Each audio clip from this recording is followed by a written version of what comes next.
Hello and welcome. Picture this. It's a chilly evening. You're feeling a little under the weather, maybe a tickle in your throat. So you head to the kitchen. You open a cabinet and there it is, your collection of herbal teas. Chamomile for sleep, peppermint for digestion, maybe a special blend your grandmother swore by for colds. You brew a cup, inhale the steam, and feel that sense of comfort, of taking care of yourself with something pure, something natural. It's a feeling many of us share. We trust in the power of nature. We believe that what comes from the earth is inherently good for us. And I want to ask you, right now, what's your go-to herbal remedy? The one you always turn to? Let me know in the comments below. I'm genuinely curious to see what traditions and remedies you all cherish. Okay, now hold that thought. Hold that warm, comforting image in your mind. Because today, we're going to gently pull back the curtain on that image. We're going to talk about a hidden truth that is critically important for your long-term health. The truth is, natural does not always mean safe, especially when it comes to the two most important and often overlooked organs in your body, your kidneys. Your kidneys are the silent heroes of your body. They're a pair of fist-sized organs tucked away in your back, working 24/7. They filter about half a cup of blood every single minute, pulling out waste products and extra water to make urine. They balance your body's fluids, regulate your blood pressure, manage your electrolytes, and even help make red blood cells. They are your body's ultimate purification system. But here's the thing about silent heroes. You often don't notice them until they're in trouble. And when they are in trouble, it's serious. The risk we're talking about today is that some of the very same natural herbs we reach for one ailment or another can silently and progressively harm these vital filters. It's like unknowingly pouring fine sand into a high-tech water filter. At first, you won't notice a difference, but over time, the system gets clogged, strained, and eventually it breaks down. That's why this video is so important. We're not here to scare you away from herbs. We're here to empower you with knowledge. We're going to journey together through the world of herbal medicine, separating fact from fiction, and identifying both the hidden dangers and the powerful allies for your kidney health. We'll look at the science, the stories, and the practical steps you can take to protect yourself. So let's start with the hard part. Let's talk about 4 popular or common herbs that carry a significant risk to your kidneys if used improperly.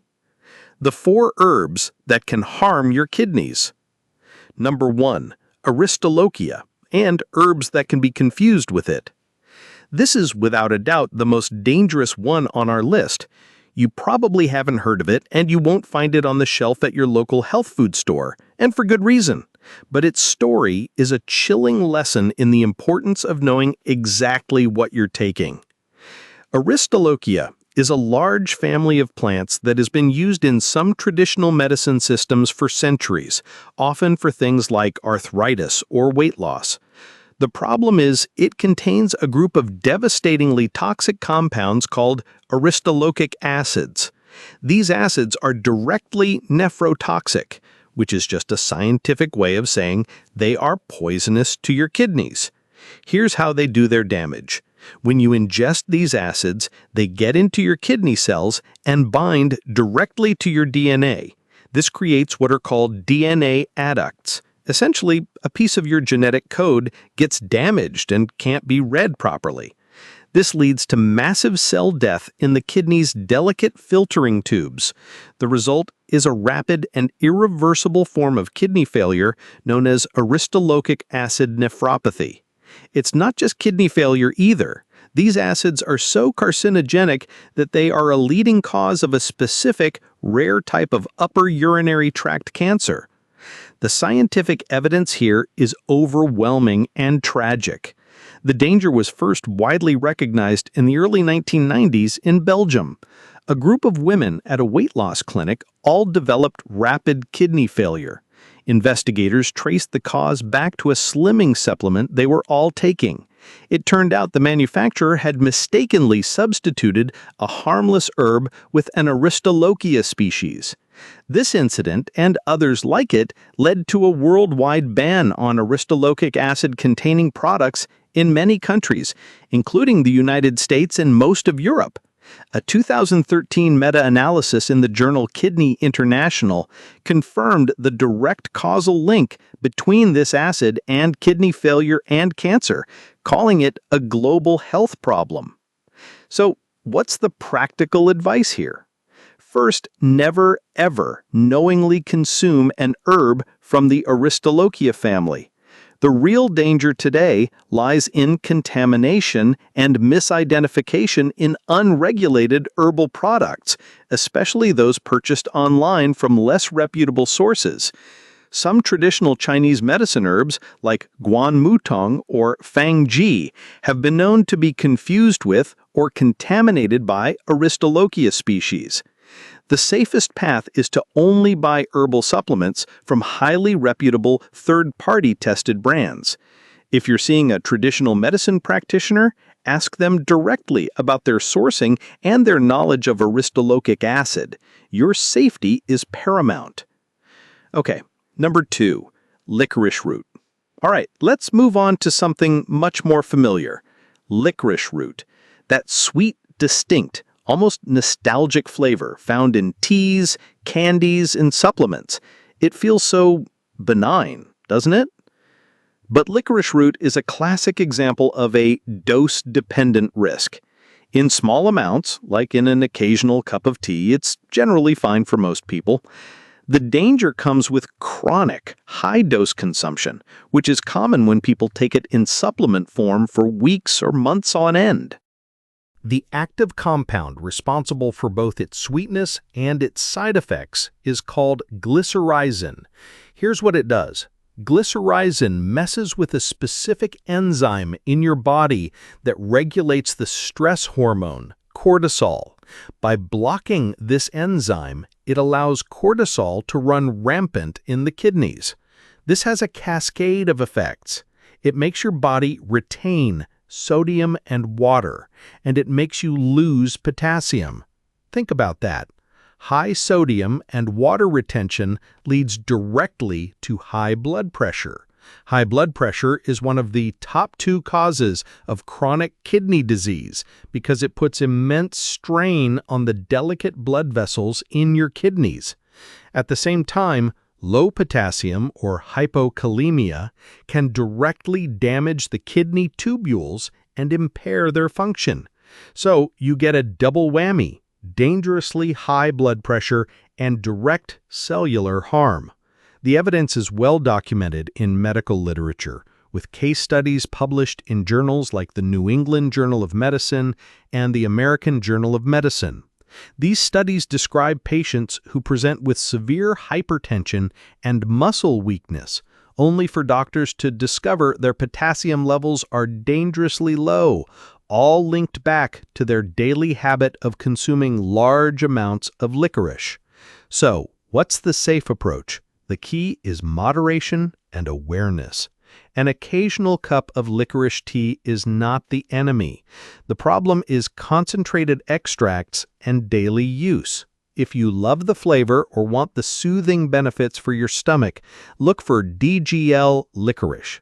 DGL stands for deglycyrrhizinated licorice. This is a special extract where the vast majority of the problematic glycyrrhizin has been removed, making it much, much safer for long-term use. And if you have high blood pressure or existing kidney issues, it's best to avoid licorice root altogether and opt for a different soothing herb like marshmallow root or slippery elm instead. Number 3. Wormwood. This one has an air of mystique about it. Wormwood, or Artemisia absinthium, is the infamous ingredient in the potent alcoholic drink absinthe. Historically, it has also been used as a powerful herbal remedy to expel parasites and as a digestive bitter. The danger in wormwood comes from a compound called thujone. In high doses, thujone is a neurotoxin, meaning it's toxic to the brain and nervous system, capable of causing seizures and hallucinations. But it's also been linked to kidney damage. The mechanism here is direct toxicity. High concentrations of thujone can lead to acute kidney injury. This is where the kidneys suddenly stop working.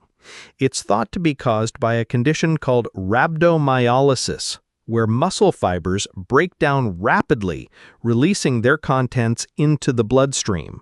One of these contents is a protein called myoglobin, which is very large and can physically clog the kidney's filtering units, leading to acute failure. A stark example was documented in a case study in the New England Journal of Medicine, where a man who mistakenly drank a large quantity of wormwood essential oil developed seizures and acute renal failure. While this is an extreme case, it highlights the herb's potential for harm. The concentration of thujone can vary wildly between different wormwood preparations, from teas to tinctures to essential oils, making it incredibly difficult to dose safely. The practical advice for wormwood is simple. Exercise extreme caution. This is not an herb for casual, everyday use. Essential oils of wormwood should never be ingested. If you are considering it for a specific, short-term purpose like a parasite cleanse, it should only be done under the strict supervision of a qualified healthcare professional who understands the risks. For digestive bitters, there are many safer and equally effective alternatives like gentian or dandelion root that don't carry the same risk profile. Wormwood is powerful, and that power demands respect and professional guidance. Number 4. St. John's wort. This herb is incredibly popular. St. John's wort is one of the most well-researched herbal remedies for mild to moderate depression, and for many people, it works wonders. So you might be thinking, how can something that helps the mind hurt the kidneys? The danger with St. John's wort is a bit different. It's not about direct toxicity to the kidney cells. Instead, St. John's wort is what we call a social saboteur. Its danger lies in how it interacts with other things, specifically prescription medications. St. John's wort is a potent inducer of a group of liver enzymes called the cytochrome P450 system. Think of this enzyme system as your body's primary drug processing plant. It breaks down and clears the vast majority of medications from your system. St. John's wort puts this processing plant into overdrive. It revs up the enzymes, making them work much, much faster. Now imagine you're a kidney transplant patient. You take life-saving anti-rejection drugs every single day. These drugs, like cyclosporin or tacrolimus, are what stop your immune system from attacking the new kidney. Their dosage is calibrated with extreme precision. But if you start taking St. John's wort, your supercharged liver enzymes start clearing those precious anti-rejection drugs out of your bloodstream way too fast. The drug levels in your blood plummet to ineffective subtherapeutic levels, and the result? Your immune system wakes up, sees the new kidney as a foreign invader, and launches a full-scale attack. This can lead to acute transplant rejection and the loss of the new organ. This isn't theoretical, it's a well-documented and life-threatening interaction. A landmark study in The Lancet back in 2000 detailed cases of kidney transplant patients who experienced organ rejection after self-medicating with St. John's wort. It also interacts with hundreds of other drugs, including blood thinners, birth control pills, and certain heart medications, making them less effective. The practical advice here is clear-cut. If you are taking any prescription medication, but especially if you are a transplant recipient or have any serious chronic condition, you must not take St. John's wort without explicitly clearing it with your doctor and pharmacist. They can check for interactions and guide you. For depression, there are other therapies and safer herbal options like saffron or lavender, used in aromatherapy, that don't have this powerful enzyme-inducing effect. Okay, let's take a breath. That was a lot of heavy information. But remember, knowledge is power. Knowing the risks is the first step to making safe choices. Now, let's shift gears. Let's talk about the good guys. Let's explore 3 herbs that, when used correctly, can be powerful allies in protecting and supporting your kidney health. The 3 herbs that can help your kidneys. Number 1, turmeric, specifically its active compound, curcumin. You know turmeric, it's the golden spice that gives curry its vibrant color. It's been a cornerstone of Ayurvedic and traditional Chinese medicine for thousands of years, used for everything from joint pain to skin health. But modern science is now revealing just how powerful it is for our kidneys. The magic lies in its primary active compound, curcumin. Curcumin is one of the most potent natural anti-inflammatory and antioxidant compounds ever studied. So how does this help the kidneys? Well, 2 of the biggest drivers of chronic kidney disease progression are inflammation and oxidative stress. Oxidative stress is like cellular rust. It's damage caused by unstable molecules called free radicals. Inflammation is the body's response to injury, but when it becomes chronic, it's like a fire that never goes out, slowly damaging tissues over time. Curcumin acts like a master controller. As an antioxidant, it directly neutralizes free radicals, protecting the delicate kidney cells from that rusting process. As an anti-inflammatory, it blocks key inflammatory pathways in the body, like NF-kappa B, essentially calming down that chronic fire. The scientific evidence is very promising. While most large-scale studies have been in animals or are preliminary in humans, the results are consistent. A 2017 meta-analysis published in the Journal of Renal Nutrition reviewed several clinical trials and found that curcumin supplementation could significantly reduce proteinuria. That's the amount of protein leaking into the urine, a key marker of kidney damage. Another study suggested it can help improve markers of kidney function in patients with lupus nephritis, an autoimmune-related kidney disease. Now for the safety and practical advice. Simply sprinkling turmeric on your food is great for your overall health, but it's not enough to get a therapeutic dose of curcumin. The body absorbs curcumin very poorly on its own. To be effective as a supplement, it needs to be combined with piperine, the active compound in black pepper, or formulated in a way that increases its bioavailability, like with phospholipids. For dosing, it's crucial to start low and go slow. Most studies use doses between 500 and 2,000 milligrams per day. However, high doses can cause stomach upset and may have blood-thinning effects. So if you're on blood thinners or are about to have surgery, you must talk to your doctor. And as always, for anyone with existing kidney disease, a conversation with your nephrologist is non-negotiable before starting any new supplement. Number 2, ginger. Here's another friend from the kitchen spice rack.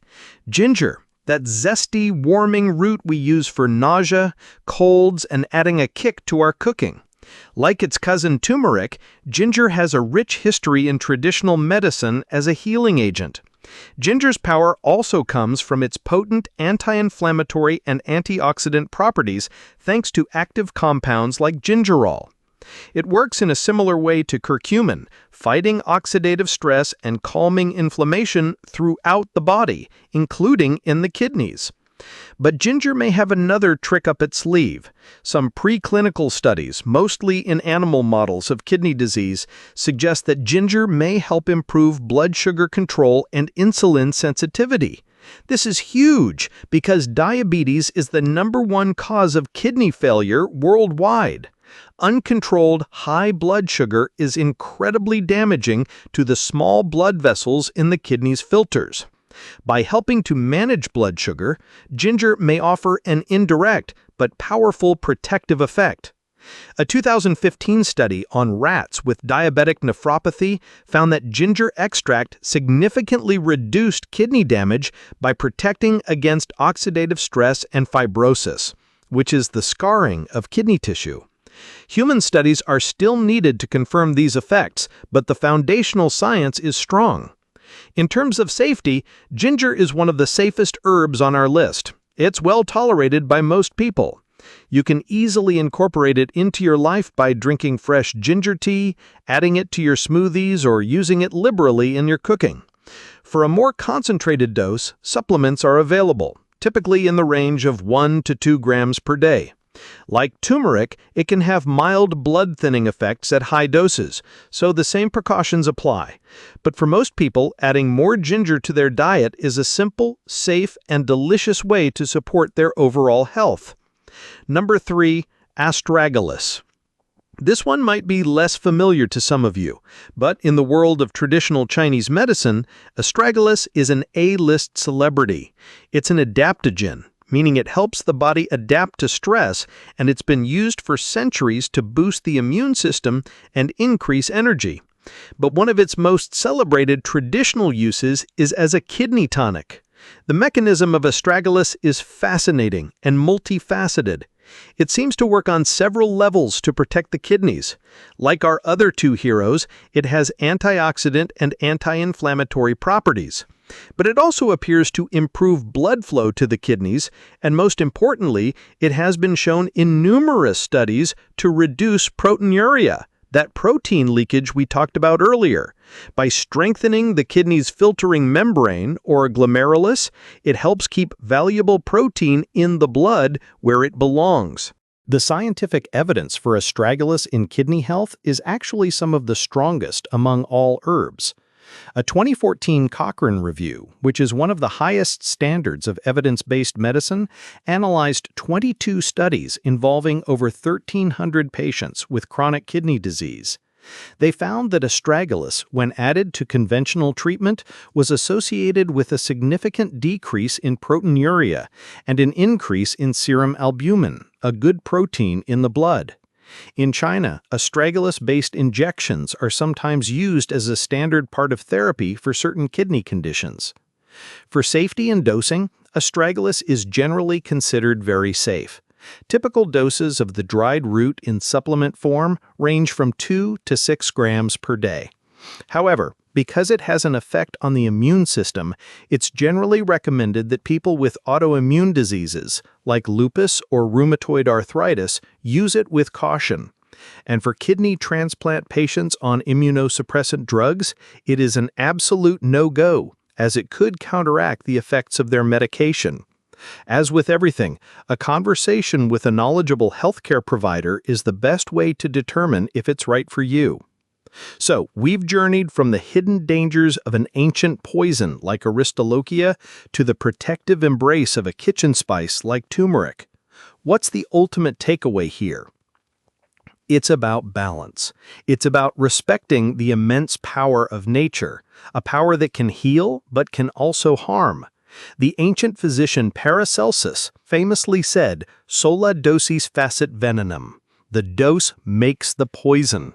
This is the guiding principle of herbal medicine. Licorice in a tea is fine. Licorice extract every day is not. Your health is your most valuable asset, and your kidneys are the silent guardians of that health. Taking care of them isn't just about avoiding the bad stuff. It's about actively incorporating the good stuff. But it must be done with wisdom, caution, and a spirit of partnership with your medical team. Herbs and supplements should always complement, never replace the advice of your doctor, especially if you have an existing health condition. Be an informed patient. Ask questions. Buy from reputable brands. Tell your doctor about every single supplement you are taking. Your health journey is uniquely yours, and making informed decisions is the most powerful tool you have. Thank you so much for joining me today for this important conversation. If you found this video helpful or learned something new, please give it a thumbs up. It really helps the channel reach more people. And if you want more deep dives into your health, backed by real science, make sure you subscribe and hit that notification bell. Stay curious, stay informed, and be well.